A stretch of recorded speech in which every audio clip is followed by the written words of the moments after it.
सिद्धेभ्यः। ओम नमः सिद्धेभ्यः। ओम नमः सिद्धेभ्यः। गुरुवापान्तो नो नित्यं ज्ञान दर्शन नायका चारित्राणा गंभीरा मोक्ष मार्ग उपदेशका। चितानंद चेतन के गुण अनंत हैं धार। भाषा पदम पुराण की भाषा सुते अनुसार। शासन है महावीर भगवान की। आचार्य भगवान विद्यासागर महाराज की। दादा गुरु विराट सागर महाराज की। दीक्षा शिक्षा प्रदाता आचार्य भगवान विश्व सागर महाराज की।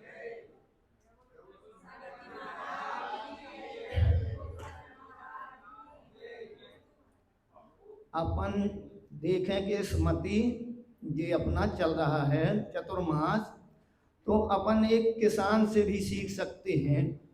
किसान जब धान लगाता है, धान तो वो अपनी जो धान बहता है तो पहले वो इकट्ठी बहता है, फिर उसे अलग अलग करता है।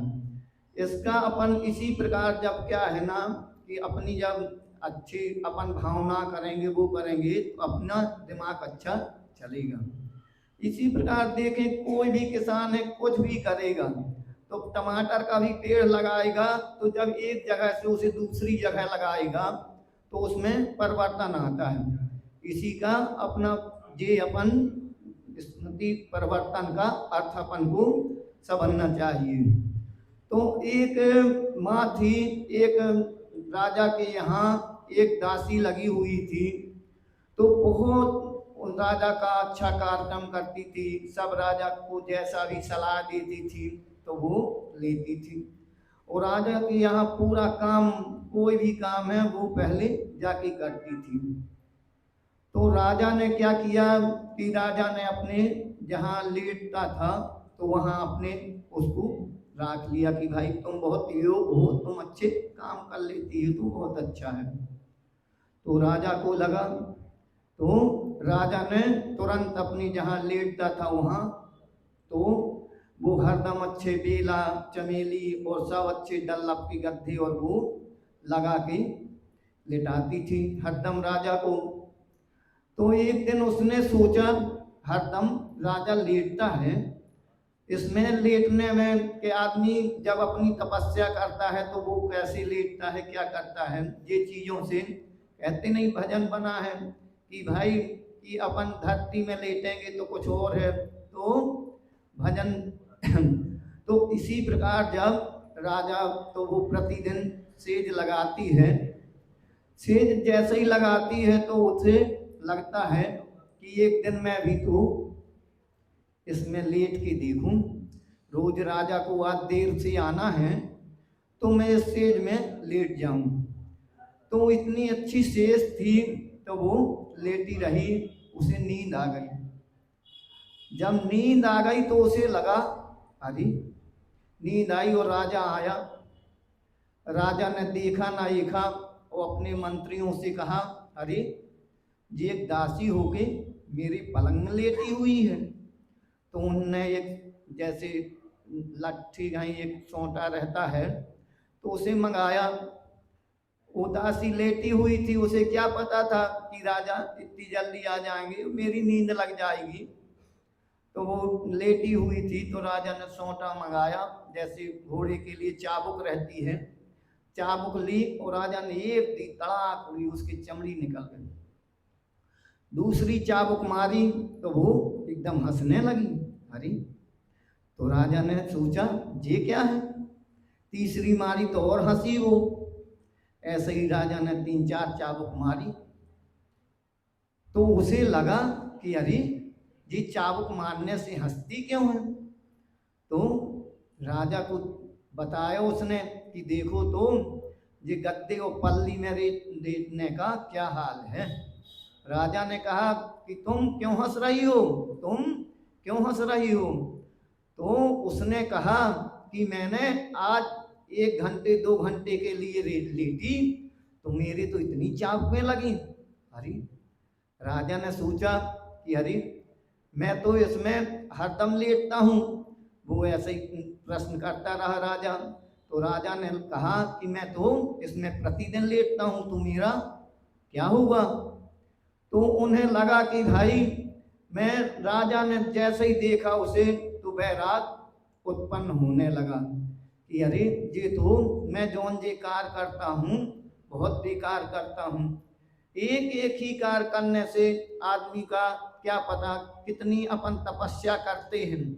तो राजा ने कहा कि मैं इतनी पूजन करता हूँ, पाठ करता हूँ, लेकिन एक जी दासी ने तो मेरे को आज मेरी आंखें खोल दी कि मैं तो प्रतिदिन फूलों की सेज में लेटता हूँ, वो तो कहती आज मैं 1 घंटे लेटी तो मेरे को कितना कष्ट और मेरे को कितनी मार खाली। तो उसने कहा कि भाई अपन ये चीजें हैं जोन, तो इसे अपन अच्छे से करें, सब चीजें विवेक से करेंगे तो बहुत अच्छा रहेगा। इसी प्रकार अपन कहीं भी है कुछ भी है विवेक से करें तो बहुत अच्छा रहेगा। तो अपन क्या है ना कि बहुत चीजें अपन सोचते नहीं हैं वो करते हैं। इसी प्रकार जब विमल सागर महाराज जी थे, विराट सागर महाराज जी थे, तो ऐसी चीजें वो करते थे कि कुछ कहने योग नहीं। एक बार विमल सागर महाराज जी से तपस्या कर रहे थे, समझ लो उनके विमल सागर के महाराज के गुरु थे। तो अब धर्म सागर के महावीर कीर्ति सागर महाराज जी थे। समझ लो इतनी तपस्या करते थे कुछ कहने योग नहीं। पहले समझ लो कि कोई दीक्षा देने वाला नहीं रहता था, कुछ नहीं रहता था। समझ लो पहले उनके पत्नी और बच्चे थे। तो समझ लो वो तपस्या करते रहे, अपने से जाके उनने जाके भट्टारकों से जाके अपनी दीक्षा लेने के लिए तैयार हुए। तो उन्हें लगा कि हमारे बच्चे हैं, एक बहन थी उनकी, बहन भी थी, तो जी बच्चे कौन पालेगा, बच्चे कौन पालेगा। तो उनने क्या किया कि अपनी बहन को इतना सब कुछ दिया कि कुछ कहने योग नहीं। कोई भी सहयोग रहता था तुरंत बहन को वो करते थे। तो वो वहाँ से गए, उनने जब दो जाके अपनी बहन के यहाँ जाते हैं वो कहते हैं बहन से कि मेरे अब उनकी पत्नी भी खत्म हो गई। तो खत्म हो गई, अब उन्हें इतना लगा कि यार मैं क्या करूं क्या करूं। तो वो गरीबों के लिए इतना करते थे कुछ कहने योग नहीं। देश प्रेमी थे वो सब, गरीबों के प्रति इतना रहता था कुछ नहीं था। वो पहले उनने तो क्या किया कि अपना जितना घर में था सामान वगैरह सब कुछ गरीबों को दे दिया, गरीबी अकाल ऐसी पड़ गई। तो उनने पहले अपने घर का पूरा दिया और फिर देखा कि ये अभी तो बहुत लोग भूखे हैं, तो जाके ऐसे ऐसे काम किए कि सेठों के यहाँ जैसे माल भरा है तो माल लुटवा के वो करवा दिया। तो समझ लो वो जेल हो गया। तो उन वकील ने पूछा कि भाई तुम तो इतने सरल स्वभावी, सबकी रक्षा करने वाले और ये करने वाले, तुमने ये काम ऐसा क्यों किया, तुमने ये काम ऐसा क्यों किया। तो उनने कहा कि मैं गरीबों के प्रति चाहे अपने जो कुछ भी कर सकता हूँ, तो इसलिए मैंने जितने दुकानदार थे वो थे, मैंने पहले उनसे कहा कि भाई इन्हें दो, गरीबी है, अपने यहाँ पानी नहीं बरसा, वो नहीं बरसा, तो उन्हें दे दो तो बहुत अच्छा रहेगा। तो कहा तुमने उनके लिए, तो सब जनता आई तो उन्हें बिल्कुल छुड़वा दिया। ऐसे ऐसे कर चुकी, फिर वो और आगे बढ़ते हैं। तो आगे बढ़ते अपनी बहन के यहाँ जाते हैं वो। तो उसी समय पुताई का समय चल रहा था। तो बहन को पता था कि ये मट्ठे के बहुत शौकीन हैं, मट्ठे के बहुत शौकीन। सन्मति सागर महाराज जी ने मट्ठा क्यों लेना चालू कर दिया था,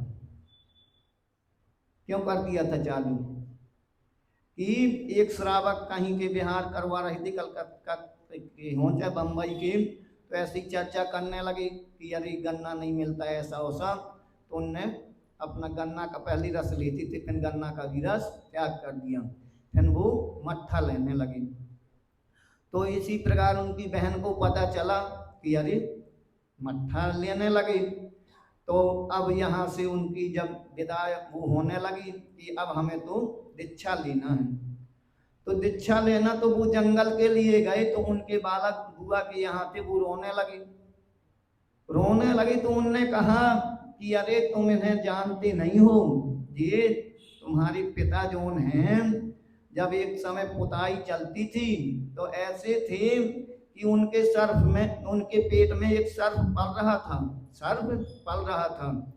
तो समझ लो पुताई का समय था, वहीं दोनों बर्तन रखे हुए थे, एक चूना का था और एक मट्टी का था। कहे तुम्हारे पिता अच्छे अच्छे सर्पों से तो डरे नहीं, तुम बच्चों रो नहीं। जब वो जंगल जाने लगे तो दोनों बालक रोने लगे कि यार जंगल में कितनी शेर भालू वो होते, पिताजी जा रहे तो हमारे कहीं इन्हें घायल न कर दें। तो उनने देखा जैसे ही निकले वो, और जाते जाते उन्हें देखा जैसे ही, तो उन्हें लगा कि यार बालक दोनों रो रहे थे। तो उनने फिर बुआ ने बताया बेटा तुम न रो, अपने जो जी तुम्हारे पिताजी हैं, मैं एक बार निमंत्रण की वो आए थे यहाँ, तो मैंने मट्ठा रखा था, वहीं चूना रखा था, तो इनने समझ लो चूना पी लिया, तो वहां से सर्प एकदम से उनके पेट से भागा। कहा जब वो सर्प से तो डरे नहीं, किसी से नहीं डरे, तो वो किसी से नहीं डरेंगे। ऐसे ऐसे महाराज तपस्या कर चुके, तो वो बालक जाते हैं और वो समझ लो पहले क्षुल्लक उनने अपने से जाके भट्टारकों के द्वारा क्षुल्लक दीक्षा ले ली। क्षुल्लक दीक्षा लेने के बाद वो फिर और आगे बढ़े, तो उनने फिर एलक दीक्षा ली। अपने से दीक्षा ले लेते थे, आचार्य नहीं मिलते तो प्रतिमा के सामने जाके अपने से दीक्षा ले लेती थी। तो वो और आगे बढ़े, फिर उनने अपने जाके प्रतिमा से दीक्षा ली और फिर उनने अपना संग चलाया। इतनी परिस्थितियों में आचार्यों ने बहुत काम किए। अपन लोगों को बरणी जी का जीवन देखो तुम, कितना कठिन कर रहा उन्होंने, अपने से रोटियां बनाते रहे, पढ़ते रहे, वो करते रहे, वो आगे सबको समझाते रहे और आगे बढ़ते जाते थे। इसी प्रकार जब देखा उनने तो मुनि दीक्षा ली। ऐसे ऐसी प्रतिमा, अपन कहते कि प्रतिमा को देख के भी बैराग हो जाता है। गोमतेश में है एक आदिनाथ भगवान की प्रतिमा है, चंदगिरी के पास है। समझ लो कि ये जो पट्टी लगाए रहती हैं, तो उनने देखा कि अरे ये प्रतिमा कितनी सुंदर है, प्रतिमा कितनी सुंदर है। अपन एक प्रतिमा जरूर चाहिए, एक सरसों के दाना बराबर चाहे जरूर रखें, कहीं ना कहीं अपन को जरूर रखना चाहिए। तो उनने जैसे ही प्रतिमा देखी, उनने पट्टी तुरंत अपनी फेंक दी कि अरे जी तो यार यही स्वरूप है। सब अपन को समझाने वाले कल आए थे सब लोग यहाँ, वो तो सब उनका वो था प्रतिक्रमण। तो महाराज जी ने ऐसा समझाया, उन्हें आश्चर्य लगा कि 13 प्रकार के प्रतिक्रमण होते हैं। वो एकदम रह गए कि अरे हमें तो ये कुछ चीजें पता नहीं थी, हम तो 1-2 प्रकार का प्रतिक्रमण करते थे। महाराज जी के जब उनने सुना तो उन्हें लगा कि अरे हमें तो अभी कुछ नहीं है जानकारियाँ, हमें इनके बारे में कोई जानकारियाँ नहीं हैं। तो उनने देख के वो आश्चर्य रह गए कि अरे हम लोग क्या, एक इतना छोटा बालक था, उपवास किए था, और उनके साथ बहुत लोग शादियाँ थी उनकी। समझ लो तुम भक्ति देखते हैं, अपन लोग कुछ नहीं उनके सामने भक्ति करते हैं। हम लोग भी जब आहार लेने गए वहाँ रायपुर में, तो समझ लो पूरी भक्ति करना, वो करना और शुद्धि बोलना, बिल्कुल इतने तरीके से कि कुछ कहने योग नहीं है। अपन को लगता है, हम लोग गए थे वहीं भपाटी में, एक वो पूरा बैठ के पूरा प्रवचन सुनते, सब सुनते हैं, वो इतने अच्छे आहार नौका भक्ति से देते हैं कि कुछ कहने योग नहीं।